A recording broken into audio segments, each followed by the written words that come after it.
Welcome back. President Fattah al-Sisi held a meeting on Thursday with Minister of Justice Counsel Omar Marwan. Presidential spokesman Ahmed Fahmy said that during the meeting, President al-Sisi was briefed on measures of upgrading the litigation system nationwide through technical modernization, in addition to training programs to raise human cadres qualification. In this context, the President instructed to boost efforts to achieve a qualitative improvement in the judicial system and to upgrade the installation of courts across the nation, as well as to speed up the litigation procedures to achieve comprehensive justice.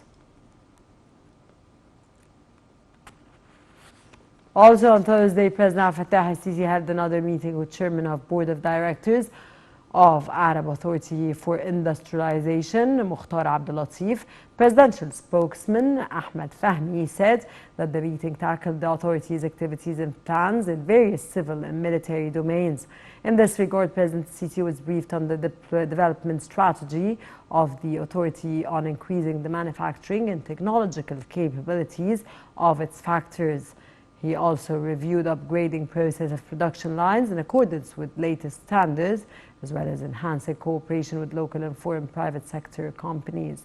The head of state directed the continuation of the authority's ongoing efforts in different fields within the framework of requirements of the state's sustainable development plans. The president also ordered to enhance deepening local industrialization and transferring and localizing modern technology in Egypt. Prime Minister Mustafa Madbouli inspected on Thursday development works at St. Catherine International Airport. Madbouli also inspected the new residential area of Zaytuna in St. Catherine. Moreover, he visited Taba City and inspected a number of projects. More details in the following report. Prime Minister Mustafa Madbouli inspected on Thursday development work at St. Catherine International Airport. During his tour, Madbouli stressed the importance of developing the airport in conjunction with the Great Transfiguration Site project over the Land of Peace to accommodate expected air traffic and future expansion of the city as a global tourist and religious destination. The Premier listened to an explanation of development projects taking place at the airport and toured the airport's components and development sectors. Construction work included passenger buildings with a capacity of 600 passengers per hour on an area of 15,000 square meters, including travel and arrival halls. The airport also includes international and local halls, VIP halls, control towers with a height of 32 meters, housing for employees, as well as 32 service facilities, besides water, sanitation, irrigation, and fire networks. Prime Minister Madbouli also inspected the new residential area of Zaytuna in St. Catherine on Thursday. During the tour, he listened to detailed explanations by the Minister of Housing, Utilities and Urban Communities, Asim Al-Qazzar, who indicated the project is based on adding housing units and implementing services to provide an integrated residential community about 3 kilometers outside the city to accommodate population increase and the expected tourist influx to the city. Project witnessed completion of 21 residential complexes with a total of 546 housing units, with areas ranging from 100 square meters to 230, with integrated services including a school, a mosque, a church, and commercial stores. On the other hand, the Prime Minister arrived in Taba City to also inspect a number of projects. The Premier inspected Taba International Airport and met tribal leader of Ahayawat tribe, Sheikh Salema Masman Aqaba Bey. The tribal leader welcomed the Prime Minister, expressing the people's appreciation of the state's efforts in developing Sinai. Madbouli also stressed that this comes upon President al-Sisi's directives to focus on service and development projects.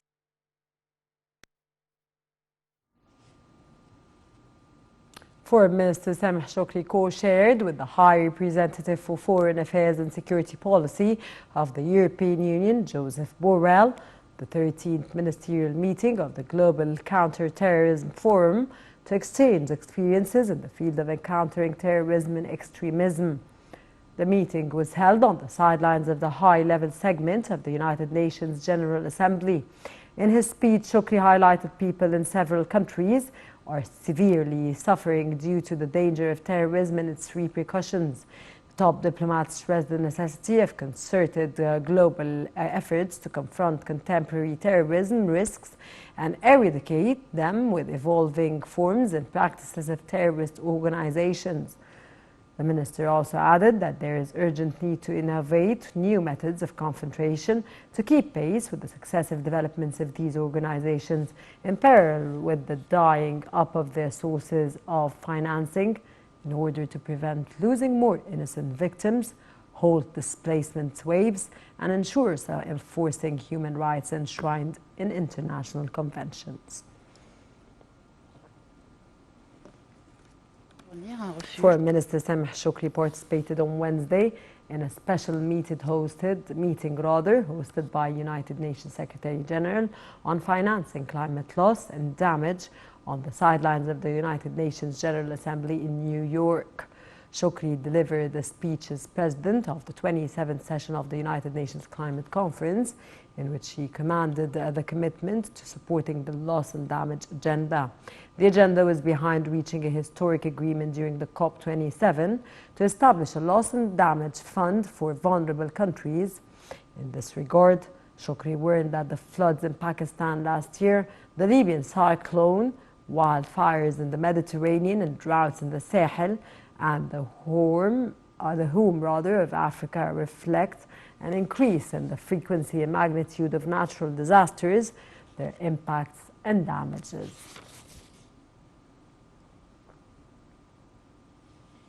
Head of the National Elections Authority Executive Body, Councillor Ahmed Binderi, held a press conference on Wednesday on the preparations carried out by the authority ahead of the upcoming presidential elections. Binderi reviewed the comprehensive report on what have been accomplished upon the directives of the authority, as well as measures to facilitate the voting process in all polling stations nationwide.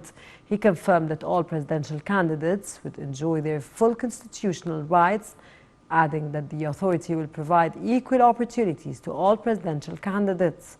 He pointed out that the elections will run under a complete judicial supervision. He also reiterated that the authority will provide equipped places for voters from elderly and people with special needs. Binderi announced that the National Elections Authority will hold a meeting on September the 25th to set the timetable of the presidential election.